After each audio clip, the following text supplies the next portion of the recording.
চলো আমরা diagnostic test শিখি। প্রথমেই আসি হইল আর্টারিয়াল ব্লাড গ্যাস অ্যানালাইসিস বা এবিজি। এবিজি করার আগেই করতে হয় Allen test. What is Allen test? Allen test হলো এটা, দুই সাইড দিয়ে রেডিয়াল এবং আলনার আর্টারি ধরে যদি এই জায়গাটা ফেইল হয়ে যায় তাহলে লাইন ঠিক আছে, প্যাটেন্সি ঠিক আছে। আর যদি না হয় তার মানে এই জায়গায় কোনো ব্লক আছে, ক্লট আছে। দুই জায়গাটা ধরে যদি ফেল হয়ে যায় তার মানে সাপ্লাই বন্ধ করে দিয়েছে, ফেল হয়ে গেছে। এরপরে ছেড়ে দিলে আবার যদি লাল হয়, ওকে, ক্লিয়ার। যে কোনো এক পাশেরটা ছাড়তে হয়, সেটা একটু আমরা দেখি অ্যালেন টেস্ট কিভাবে করা হয়। Test to ensure collateral বা parallel circulation of radial and ulnar artery. It ensures the patency of the artery. Expected result is positive, means that arm can be used for ABG blood draw. If the result is negative, that arm cannot be used for ABG blood draw. মানে এখানে positive negative আসলে বলতে কি বোঝায়? Positive negative বলতে বোঝায়, আরে কই গেল, পজিটিভ নেগেটিভ বলতে বোঝানো হচ্ছে যে এই যে ধরে এক সাইড থেকে ছেড়ে দেওয়ার পরেও যদি কালার চেঞ্জ না হয়, মানে এই কালারটা না আসে, তার মানে প্যাটেন্সি ইজ নট ওকে, কোথাও কোনো ক্লট বা কোনো প্রবলেম আছে, ডিউ টু এনি রিজন, যেভাবে হোক না কেন। আর যদি এক সাইড ছেড়ে দেওয়ার পরে এটা কালার চেঞ্জ হয়ে যায়, মানে একটু লালচে বর্ণ হয়ে যায় বা রেডিশ বর্ণ হয়ে যায়, তখন এটা ওকে, এক্সপেক্ট, এটা হলো পজিটিভ সাইন। আর নেগেটিভ সাইন মানে ধরে রাখার পরেও যে অবস্থা, ছেড়ে দেওয়ার পরেও একই অবস্থা, এটাই হলো নেগেটিভ সাইন। নেগেটিভ থাকলে কিন্তু এই আর্টারিয়াল, এই রেডিয়াল ব্যবহার করা যাবে না। এরপরে আরো অনেক যে সাইডের থেকে তোমার এই এবিজি ড্র করা হয়। Radial ulnar is preferred, easy to palpate, stabilize and good collateral blood supply. তারপর ব্র্যাকিয়াল থেকে নেওয়া যায়, ফিমেরাল থেকে নেওয়া হয়। এই আমি ব্র্যাকিয়াল থেকে নিয়েছিলাম। হ্যাঁ, আমি রেডিয়াল এবং ফিমেরাল বোথ সাইড ব্যবহার করছি। রেডিয়াল আর ব্র্যাকিয়ালই বেশি নেওয়া হয়, ফিমোরাল খুব কম। আচ্ছা, এবং চলো রিজিনাল তাহলে, প্রবলেম যে এই কারণে। হ্যাঁ হইতে পারে। Allen test is performed to check the collateral circulation to the hand before the puncture.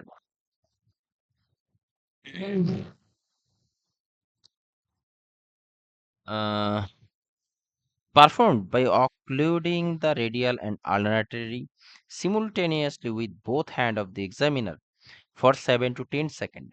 মানে ওই রেডিয়াল এবং আলনার ওই দুইটা আর্টারি ধরে চাপ দিয়ে ধরে রাখতে 7 থেকে 10 second, then releasing them one at a time, which is repeated with other side. এটাই হলো টেস্ট আর কি, Allen test. With arterial stick apply pressure for 5 to 10 minutes. Yes, ABG নেয়ার পর যে যে সাইড থেকে নেওয়া, এখানে 5 থেকে 10 মিনিট ধরে রাখতে হয়, ঠিক আছে। এবং সেম একই রকম ভাবে তোমার এরকম ব্লাড টানার পরেও তোমার এরকম আরেকটা কন্ডিশন আছে, যে কন্ডিশনে ওইরকম 5 থেকে 10 মিনিটের মতো এই পাংচার সাইড ধরে রাখতে হয়, সেটা হলো অ্যান্টিকোয়াগুলেশন থেরাপি চলাকালে। কারণ কি, ব্লাড অনেক বেশি ইয়ে থাকে, ওই ডাইলুটেড থাকে, আই মিন ব্লাড অনেক থিন থাকে, ব্লাড থিনার যেগুলা লাইক অ্যাসপিরিন, ক্লোপিড্রোজেল, এগুলা এগুলা খাইলে এরকম প্রেশার দিয়ে ধরে রাখতে হয়। Sample collected in heparinize tube এবং gently rotated tube to mix heparin with blood. Yes, আগে এক সময় কিন্তু ঝাঁকা দেওয়া হতো, এখন কিন্তু রোল করা হয়, ঠিক আছে। ব্লাড নিয়ে হেপারানাইজ টিউবের ভিতরে ব্লাড নিয়ে রোল করা হয়, not shake, remember. Transport in ice packaging to lab within 15 minutes. Yes, কেন 15 মিনিটের ভিতরে? না হলে ব্যাকটেরিয়া গ্রো করতে পারে কিন্তু, হ্যাঁ। এই জন্যই দেখবা, আমি ঢাকা মেডিকেলে দেখেছিলাম, আমরা এবিজি টানার পরে আইস ব্যাগ আছে, আইস ওই যে ইয়ের ভিতরে, পলিথিনের ভিতরে আইস নিয়ে এটা হ্যাঁ, দৌড়ায়, আমরা এভাবে দেই। হ্যাঁ পলিথিনের ভিতরে আইস হ্যাঁ, নিয়ে এবিজি টেনে ওই আইস যে নরমাল স্যালাইনের আইস করে ওইটার মাঝখানে ওই সিরিজটা দিয়ে পাঠায় যায়। হ্যাঁ, এটা 15 মিনিটের ভিতরে দিতে হয়, তা না হলে ব্যাকটেরিয়া গ্রো করে, হ্যাঁ, এবং ব্লাডের ইনগ্রেডিয়েন্ট নষ্ট হয়ে যায়। Avoid suctioning 20 minutes before ABG. Yes, avoid suctioning 20 minutes before ABG draw. কেন? যদি এবিজি টানার আগে যদি সাকশন করা হয় পেশেন্টকে ডিউ টু এনি রিজন যদি সেকেন্ড তাহলে কিন্তু এটা এই অক্সিজেন লেভেল কমায় দেয় এবং এর ফলে কি হয় এবং ইনঅ্যাকুরেট রেজাল্ট দিতে পারে এই জন্য সাকশনিং এর সরি এবিজির আগে সাকশন করতে হয় না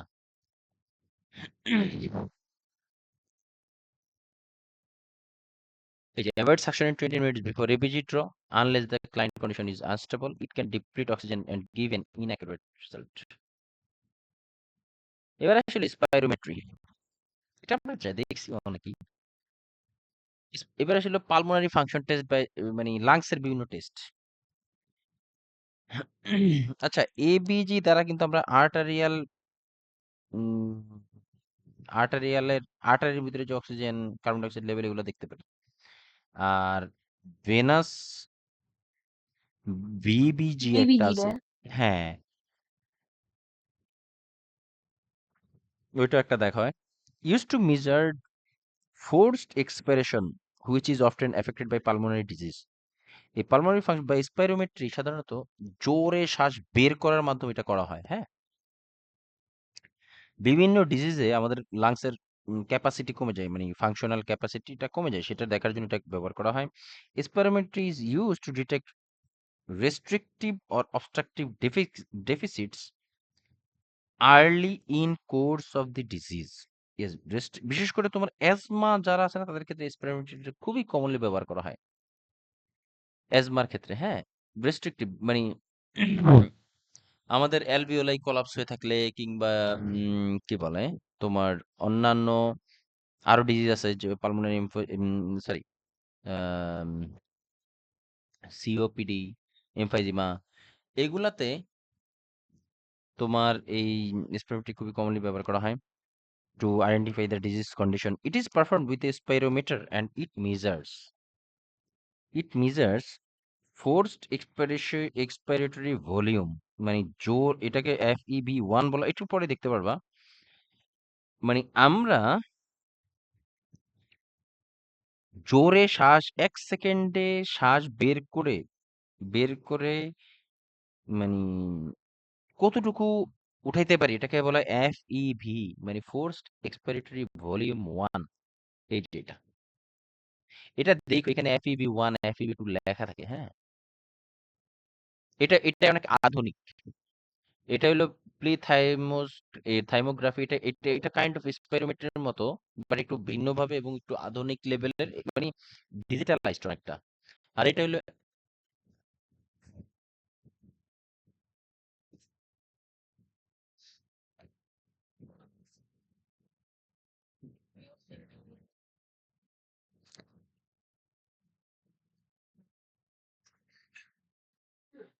হ্যাঁ, এটা কি এরকম যে মুখে শ্বাস নিতে হবে, মুখে শ্বাস নিতে হবে এবং মুখেই ছাড়তে হবে, তাই না? না মুখে শ্বাস নিয়ে এটাতে ফু মারতে হবে ফু মুখ নাক বন্ধ। এটাতে মুখে শ্বাস নিয়ে তার শ্বাসটা ধরে রেখে এটা এক এক ফুতে কতটুকু উঠানো যায় এটা এটা হলো ডিজিটালাইজ মেশিন বুঝছো বাংলাদেশে যেগুলো পাওয়া যায় এগুলো কিন্তু অ্যাভেলেবল পাওয়া যায় এটা বাংলাদেশে যেটা পাওয়া যায় সেটা হলো অ্যানালগ এটা বেশি দাম না 200-300 টাকা দাম তোমাদের হসপিটালে দেখতে পারো যাদের ইয়েতে আছে দেখতে পারো বেশি হ্যাঁ, দাম না বল উপরে ওঠে, চারটা নাকি রাইট কয়টা রাইট থাকে চেম্বার। রাইট বল উপরে উঠে ইয়েস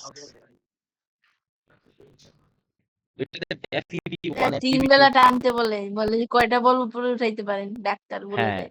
এটা হলো লাং এক্সারসাইজ ওটা করা হলো লাং এক্সারসাইজ বিভিন্ন যতগুলা দেখবা সার্জারি আছে সার্জারির আগে এটা করানো হয় স্পেরোমেট্রি হ্যাঁ এটা এটা প্র্যাকটিসের জন্য দেয় লাঙের এটা তো অনেক ক্যাপাসিটি কঠিন ভাই, আমরা সুস্থ মানুষই তো পারি না।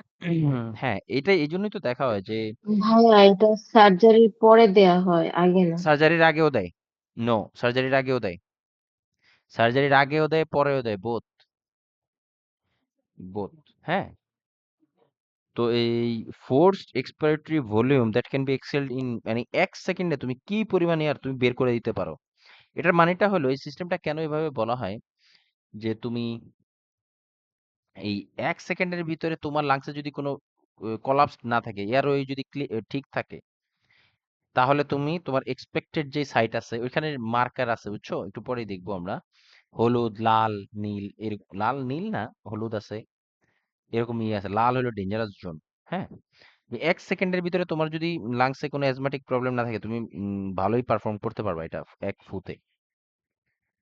ঠিক আছে? তো force expiratory volume that can be exhaled in 1 second, maximum air that can be expired from the lung in 1 second.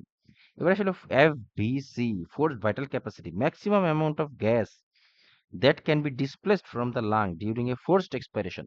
আর এফভিসি মানে হলো যে কি পরিমাণ এয়ার তুমি লাং থেকে বের করে দিছো, এটাকে এফভিসি দ্বারা আইডেন্টিফাই করা হয়। এরপর আসলে FeV 1 by FVC percent of maximum expiration that is expired in 1 second. Usually 80% of FVC usually 80% of FVC মানে ফোর্স দাঁড়াও কই গেল, মানে ম্যাক্সিমাম কি জানি, usually 80% of fourth vital capacity. এটা একটু বুঝায় বলি, তারও দেখা দিই তাহলে বুঝতে যে হবে। একটাতে বলছে গ্যাস আর একটাতে বলছে এয়ার। হ্যাঁ, গ্যাস বলতে এয়ারের কথাই, মানে লাং থেকে কি পরিমাণ ইয়ে একসাথে বের হয়ে যায়, মানে ইয়ে থেকে লাং থেকে কি পরিমাণ এয়ার বের হয়ে যায়। তো বিষয়টা হলো, যদি লাঙের কোনো প্রবলেম না থাকে সে সহজেই লাঙের থেকে সকল এয়ারটা বের করে দিতে সকল না, মানে একটা সার্টেন এক একজন, এটা এক একজনের ক্যাপাসিটি এক এক রকম কিন্তু, হ্যাঁ। তো ইজিলি সে বের করে দিতে পারে। আর যদি লাঙে লাইক এজেন সিওপিডি, অ্যাজমা এগুলো যদি থাকে, সেক্ষেত্রে কিন্তু ওই যে ওই অ্যালভিওলের ভিতরে ফ্লুইড জমে থাকে, তারপরে তোমার কি বলে আম, এই তোমার ওই লেসিথিন স্প্রিঞ্জোমাইলিন কম থাকলে তখন ওই লাংস কি করতে পারে না, এয়ারটা বের করে দিতে পারে না। ফলে কি ওদের মার্কিং ওইখানে তোমার ওই যে মিটার আছে, এই মিটারটা বেশি দূর আগাবে না। আর যদি লাংসে এই ধরনের কোনো অবস্ট্রাকটিভ প্রবলেম না থাকে, একদম টপ লেভেলে চলে যেতে পারে, হ্যাঁ। Obstructive disorder characterized by reduction in air flow, so shortness of breath. এই কারণেই কিন্তু তোমার শর্টনেস অফ ব্রিথ হয়, মানে ব্রিথ যে আমরা ছাড়ি না, লেংথটা কম থাকে যাদের এই অবস্ট্রাকটিভ ডিজিজ থাকে। দা কারণটা কি? কারণ লাংস তো আমাদের ইয়ার একবার কন্ট্রাকশন, একবার মানে ইনহেল এক্সেল করার সময় সংকুচিত প্রসারিত হয়, তাই না? তো লাংসের ভিতরে অবস্ট্রাকটিভ প্রবলেম থাকলে, আই মিন লাংসের ভিতরে যদি এয়ার অ্যালভিওলার ভিতরে যদি এয়ার ট্র্যাপড হয়ে থাকে, তারপরে তোমার অ্যালভিওলার যে মাসেলগুলো এগুলো যদি তোমার অকার্যকর হয়, আই মিন টোনিসিটি হারায় ফেলে, ব্যারেল চেস্ট এটা হয় আর কি, হ্যাঁ। তারপরে তোমার ফ্লুইড জমে থাকে, তখন এই যা আছে ভিতরে তাই থাকে, এগুলো বের হইতে চায় না। এই কারণে তাদের এই ফোর্স এক্সপিরেটরি ভলিউম বা এফইভি এটা বেশি উঠে না। ঠিক আছে? এরপর আসলে রেস্ট্রিকটিভ ডিসঅর্ডার, ও সরি, অবস্ট্রাকটিভ ডিসঅর্ডার, এটা তো বললামই। তারপরে এক্সাম্পল বলতে সিওপিডি লাইক এমফাইজিমা, তারপরে কি বলে পালমোনারি এমফাইজিমা, আরেকটা আছে আমি মনেই করতে পারতেছি না, কেন বুঝলাম না কিছু। পালমোনারি সিওপিডি 2 প্রকার, এমফাইসেমা আর একটা ব্রঙ্কাইটিস। Bronchitis, yes. পালমোনারি এমফাইজিমা এবং পালমোনারি ব্রঙ্কাইটিস, এই দুইটা থাকলে এরকম হয়। তারপরে অ্যাজমা তো আলাদা। তারপরে ব্রঙ্কেকটায়াসিস এগুলা। তারপরে রেস্ট্রিকটিভ ডিসঅর্ডার, রেস্ট্রিকটিভ ডিসঅর্ডার হলো লাংসের ভলিউমই যদি কমে যায়, মানে লাংসের ভিতরে মানে এয়ারটাকে হোল্ড করে রাখার ক্যাপাসিটি কমে যায় due to stiffness inside the lung tissue or chest wall cavity. যদি শক্ত হয়ে যায়, যেমন কি ইন্টেস্টাইনাল লাং ডিজিজ, যদি লাংসে তোমার সরি ইন্টারস্টিশিয়াল লাং ডিজিজ, তারপরে স্কোলিওসিস, এর আগেও বলে কয়েকদিন আগে মনে পড়েছিল scoliosis, neuromuscular cause, marked obesity, বেশি মোটা হয়ে গেলেও এরকম হতে পারে, হ্যাঁ। এগুলো রেস্ট্রিক্টেড ডিসঅর্ডার। এই যে দেখো, আমরা সিওপিডি পড়ি না, ক্রনিক অবস্ট্রাকটিভ। খেয়াল করছো জিনিসটা, কেন অবস্ট্রাকটিভ বলা হয়? COPD chronic obstructive pulmonary disease, বুঝা গেছে? এইখানে কিন্তু জিনিসটা আছে, উল্লেখিত আছে। Obstructive disease include conditions that make it hard to exhale all the air in the lungs, যেটা বললাম আর কি, like COPD, asthma. People with restrictive lung disease have difficulty fully expanding in their lungs with air. A neuromuscular disease like myasthenia gravis, acute,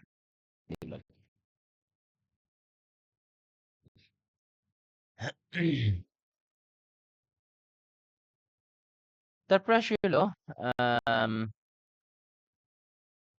এক্সপেরিমেন্টারি আরো কিছু জিনিস বাকি আছে। তারপরে এক্সপেরিমেন্টারি Spirometry is the standard method for measuring most relative lung volumes, but not capable of providing information about absolute volume of air in the lung, which is measured by body plethysmography.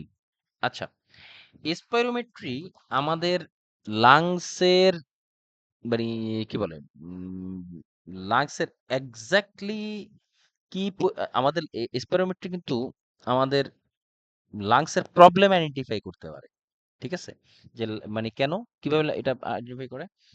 যে তোমার ওই ফু মারলে একটা কাঁটা আছে, কাঁটাটা কতটুকু উঠলো এটা সে এইভাবে সে করতে পারে। কিন্তু আমাদের লাংস কি পরিমাণ এয়ার হোল্ড করতে পারে এটা সে বের করতে পারে না।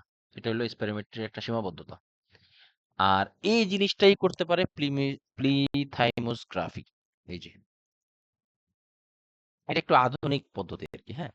এটা তোমার এট এ টাইম এটাতে ফু দিলে তোমার লাংসে কি পরিমাণ এয়ার আছে সেটাও সে আইডেন্টিফাই করতে পারে। তোমার প্রবলেমটা কি অবস্ট্রাকটিভ নাকি রেস্ট্রিকটিভ সেটাও সে আইডেন্টিফাই করতে পারে। এটা একটু আধুনিক পদ্ধতি। ঠিক আছে?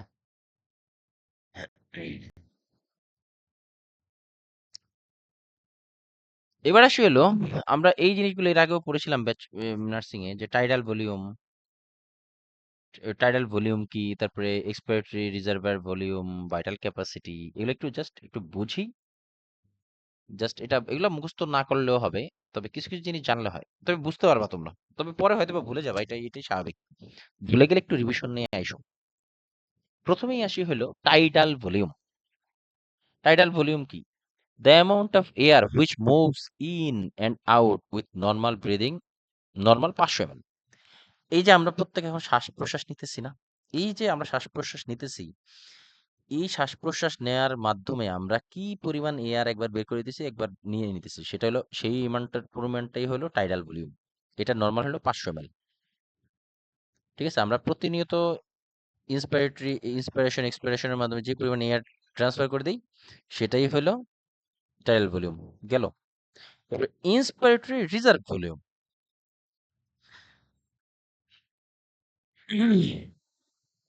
The excess of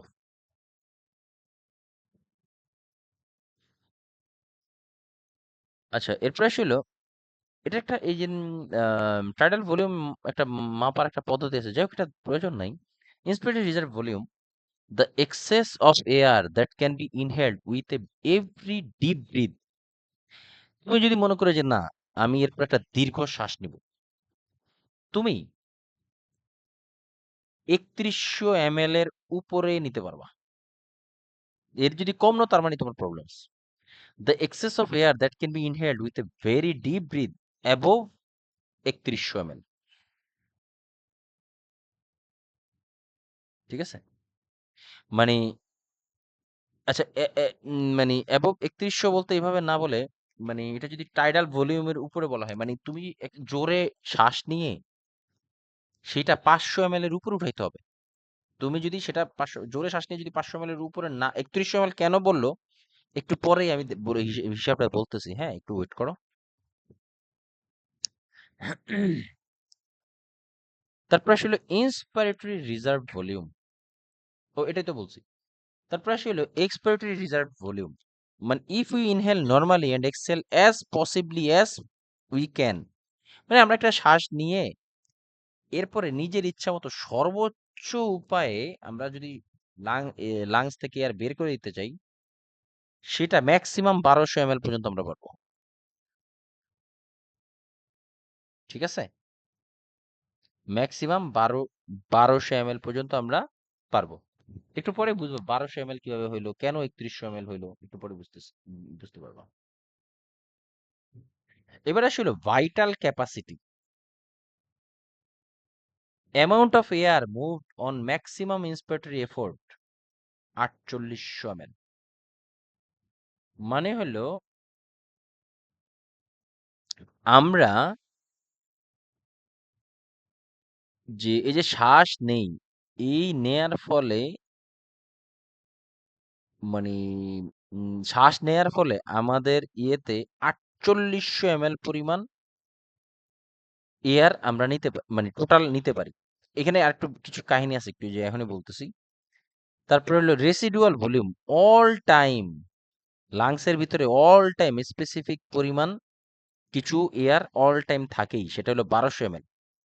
কেন এই ১২০০ ml অল টাইম থাকে? কারণ আছে। কারণটা হলো লাংসের ভিতরে যদি এই ১২০০ ml এয়ার না থাকতো, লাংস একবার শ্বাস ছেড়ে দেওয়ার পরে লাংসটা চুপসে যেত।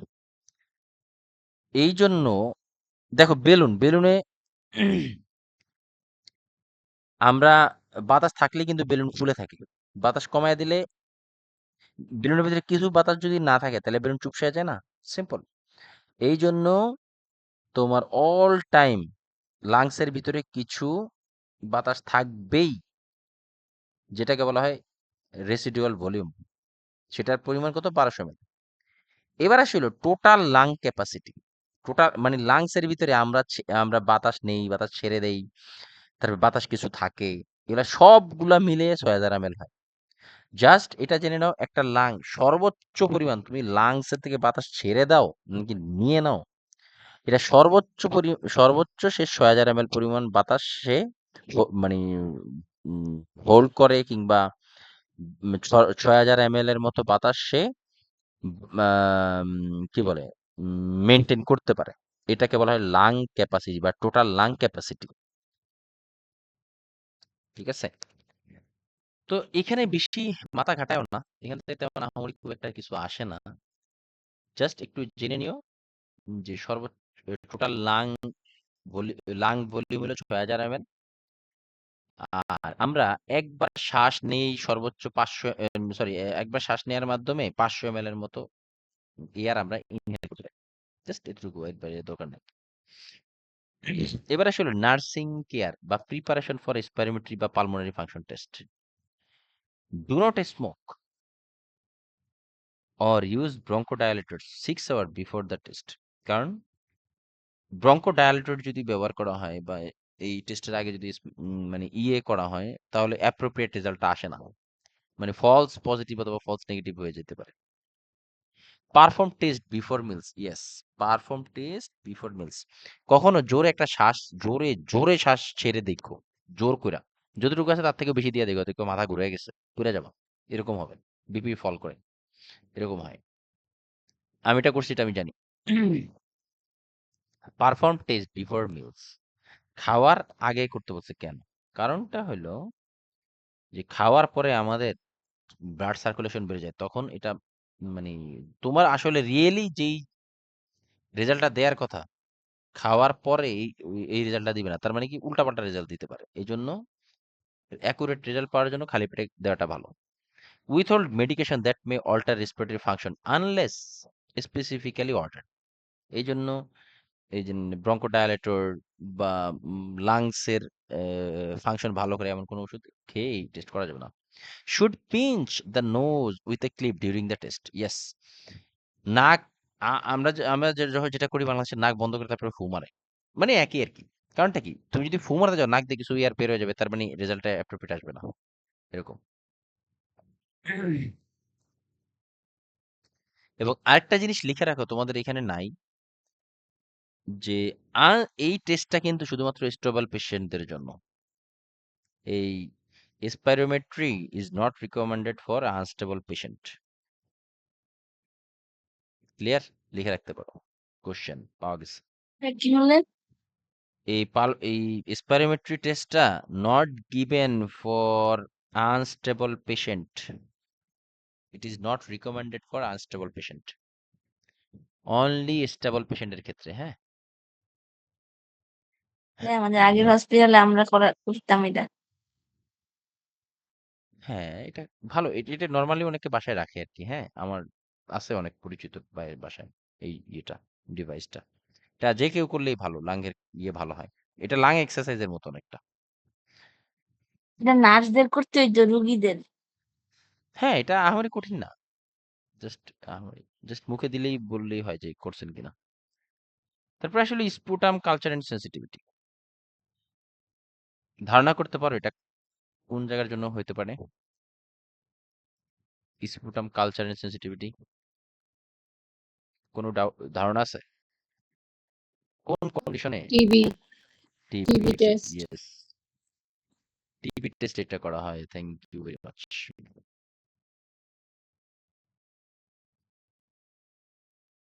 থুতু পরীক্ষা করা হয় হ্যাঁ Sputum APS, Brown stain.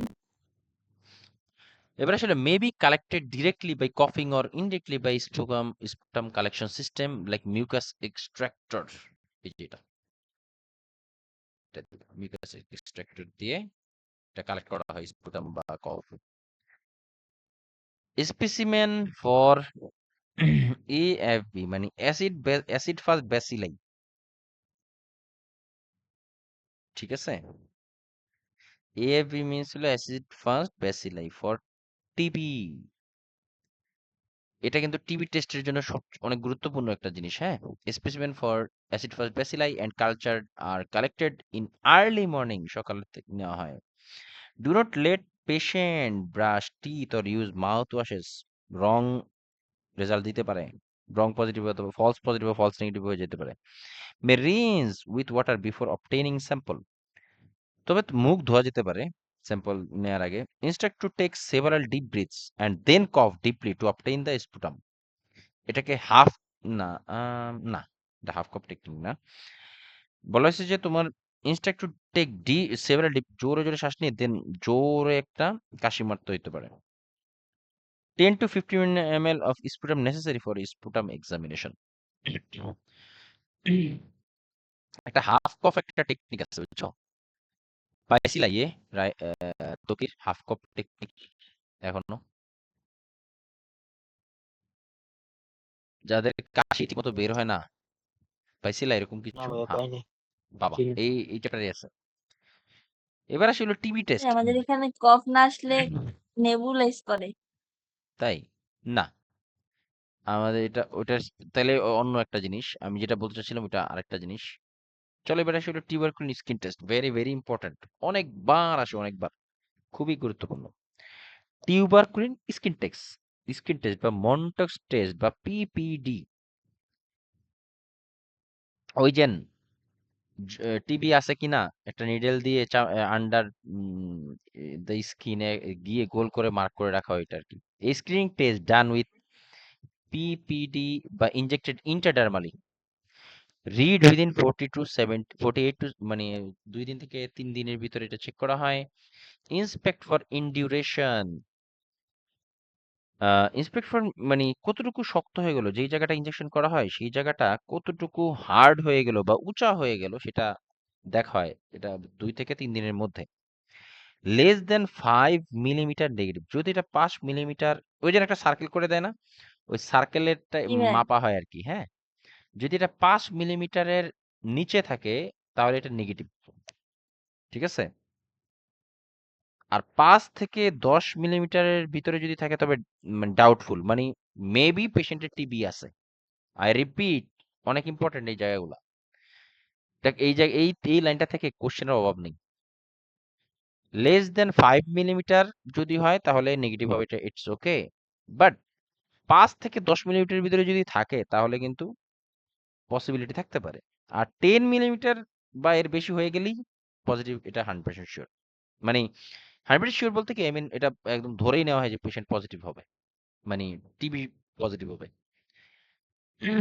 এখন কথা হলো ইমিউনো সাপ্রেসড পেশেন্ট যারা আছে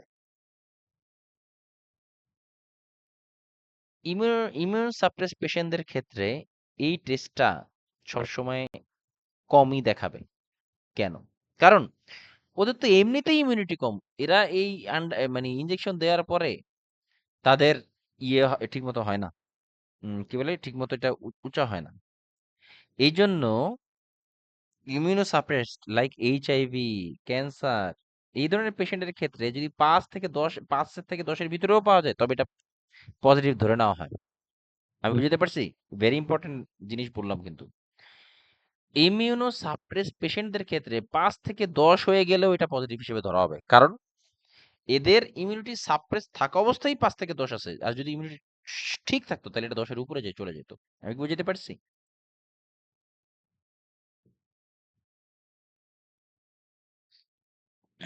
আশা করি বুঝছো। তারপর হলো positive PPD only shows exposure two tubercle bacilli. এই মানে মন্টক্স টেস্টটাতে এটা কখনই শো করে যখন বডিতে এই টিউবারকুলাম মানে মাইক্রোব্যাকটেরিয়াম টিউবারকুলোসিসের যে ব্যাকটেরিয়া এটা উপস্থিত থাকে। Not confirm of TB. Positive PPD only show এই যে আমরা এই যে টেস্টটা করা হয় না যে স্কিনের নিচে, এটা কিন্তু শুধুমাত্র যে আমাদের বডিতে টিবির যে জীবাণুটা আছে এটার উপস্থিতি প্রমাণ করে, বাট এটা কনফার্ম করে দেয় না। কনফার্মেশনের জন্য কিন্তু এক্স রে প্রয়োজন। দেখবা পজিটিভ মনে হলেও আবার লাং এক্স রে করতে বলে।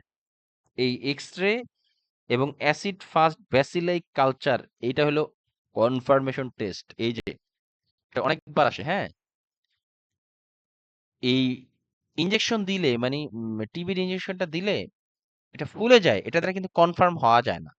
এটা দ্বারা জীবাণুর উপস্থিতি আছে বডিতে। বাট কনফার্ম হওয়ার জন্য X ray, chest X ray এবং অ্যাসিড ফাস্ট ব্যাসিলাই কালচার করতে হয়, তখনই এটা আমরা পজিটিভ। ও এই যে আমরা বুঝতে পারি। এই যে লাইনটা বলছি যে এখানে আছে, এই যে ইন এইচআইভি বা immunosuppressed patients reading more than 5 millimetre is considered positive, যেটা একটু আগে বললাম। Very important.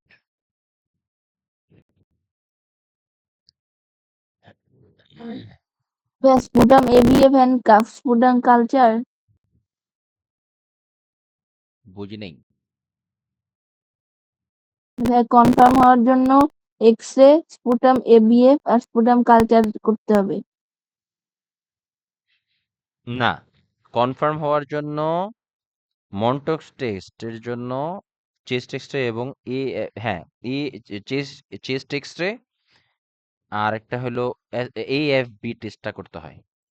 এটা হলো কনফার্মেশন টেস্ট। এটা যদি অ্যাক্টিভ থাকে তখন এটা কনফার্মেশন টেস্ট AFB করতে হয়। দেখো পিপিডি মেকানিজম আসলে এই পিপিডি বা এই মন্টক্স টেস্ট আসলে কিভাবে করে। The first time a client is infected with TB cause the body to develop a state of sensitivity মানে allergic reaction to tubercular bacilli. যখন একটা টিবি জীবাণুটা আমাদের বডিতে ঢোকে সেটা একটা ধরনের সেন্সিটিভিটি তৈরি করে, যেটা তোমার এই যে ইনজেকশনটা দিলে এটা বোঝা যায়। This cell mediated immuno response in the form of sensitized T cells is detected by positive reaction to tubercular skin test. এত কিছু বোঝার দরকার নেই। এই যে দেখো পিপিডি ইনজেকশন, এই যে ইন্ট্রাডার্মালি দেওয়া হয়, দেওয়ার পর ওই জায়গাটা মানুষটা মার্ক করে দেয়, গোল করে দেয়।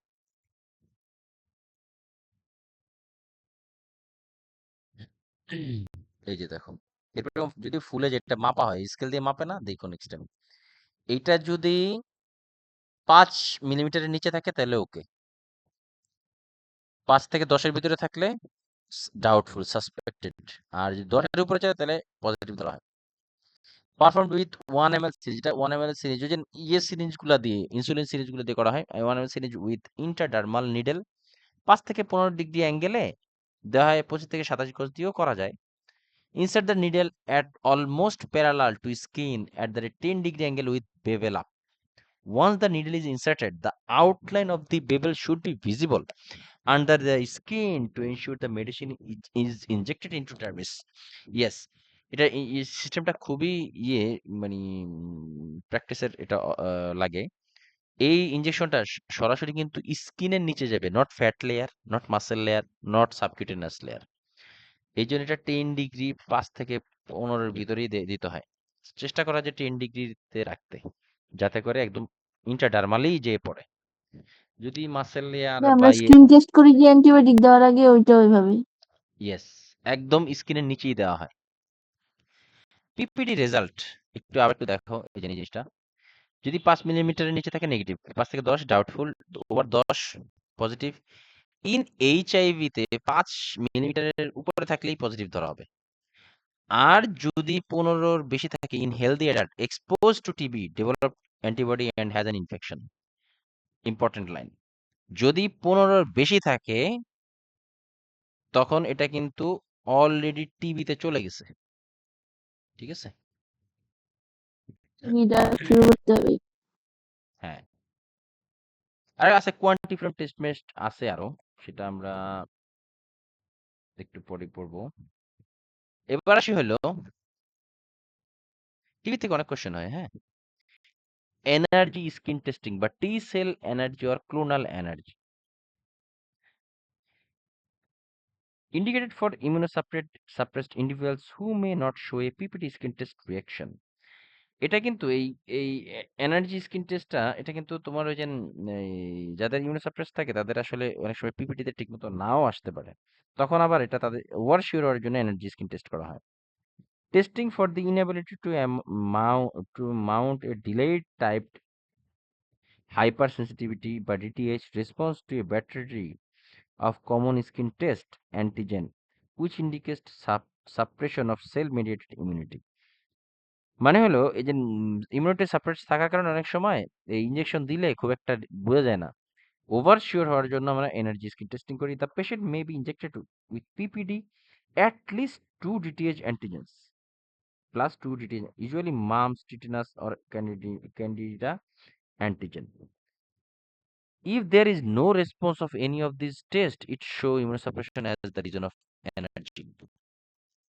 If it shows negative response to PPD and positive to others, it means the person is confirmed negative for the tuberculosis. এটা বুঝা দরকার, এটা বুঝলে পাগল হয়ে যাবে না। তো এখান থেকে এটা থেকে কোশ্চেন আসেও না। তবে যদি পিপিডি বা মন্টক্স টেস্ট সম্পর্কে না জানেন তাহলে ফেল আসবে এই জায়গাটা। কয় line? 2 line, 4 line, 5 line, 6 line, 5.5 line. Unlimited question হবে এখান থেকে। যদি তুমি এটা না জানো ফেল। কোয়ান্টিফারেন্ট গোল্ড টিপি টেস্ট। ঠিক আছে?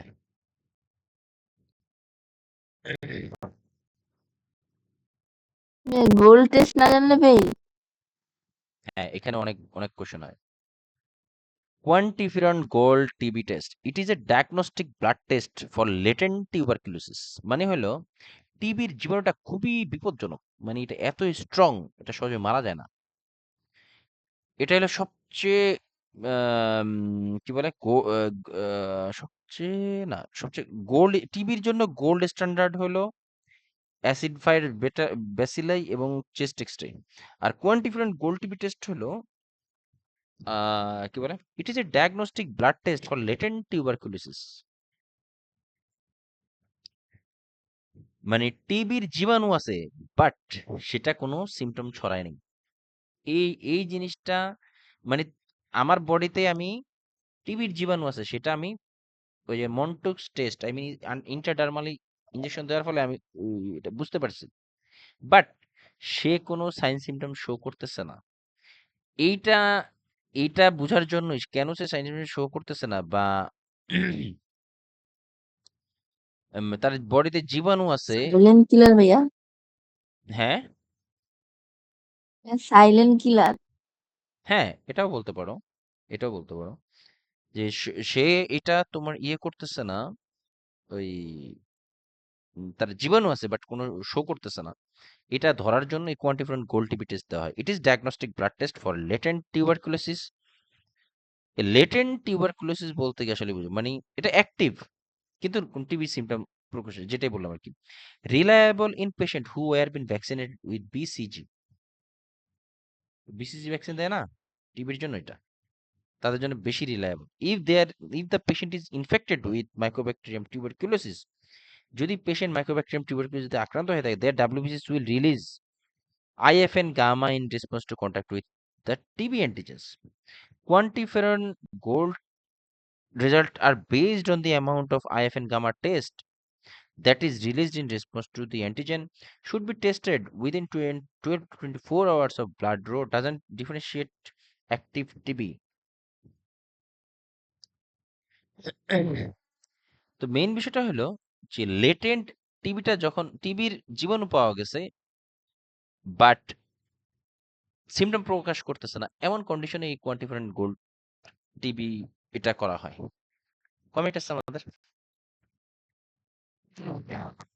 দেখো এই কোয়ান্টিফারেন্ট গোল্ড অ্যাডভান্টেজেস ওভার পিপিটি, মানে পিপিডি থেকে বা মন্টক্স টেস্ট থেকে কেন এটা কি কি অ্যাডভান্টেজ? সিঙ্গেল ভিজিট হলেই হয়। আচ্ছা, এটা একবার আসলেই হয়ে যায়। Result within 24 hours, fewer positive results than PPD, in those who got BCG vaccine. এখানে একটা প্রবলেম আছে, যারা বিসিজি ভ্যাকসিন দিয়ে রাখে তাদের ক্ষেত্রে আবার এটা ফলসলি পজিটিভ রেজাল্ট দিয়ে দেয়, এটা একটা ভেজাল।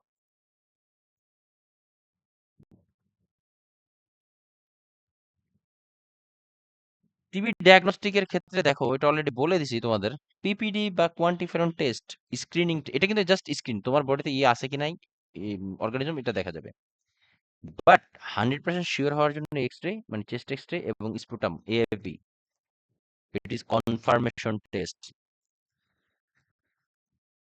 অ্যাসিড ফার্স্ট ব্যাসিলাই, এই দুইটার থেকে, এই তিনটা শব্দ থেকে, তিনটা লাইন থেকে কোশ্চেন হবে, পাবাই। পাইসানুর কি তাই আমার সাথে একমত, নাকি তুমি তোমার মতোই থাকবা? আসে অনেক। অনেক আসে। এটা হাবিজাবি অনেক কিছু আছে, এখানে দরকার নেই।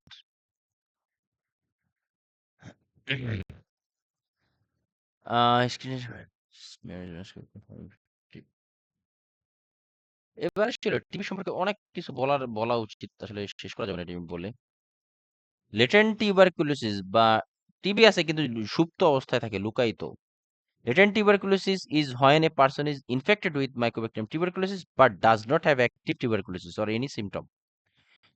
People with latent TB cannot spread TB to others. Yes, very important. TB আছে but তার symptom নাই, তারা কিন্তু ওই ব্যক্তিরা কিন্তু TB ছড়ায় না। If they do not get treatment, however, they may develop active TB disease in the future, spread the disease to the others and feel quite ill. তাদের সিম্পটম নাই এই মুহূর্তে, বাট পরে তাদের সিম্পটম ডেভেলপ হতে পারে। এই জন্য তাদের, এই কারণে লেটেন্ট টিবি সাইলেন্ট কিলার হিসেবে কাউন্ট করা হয়।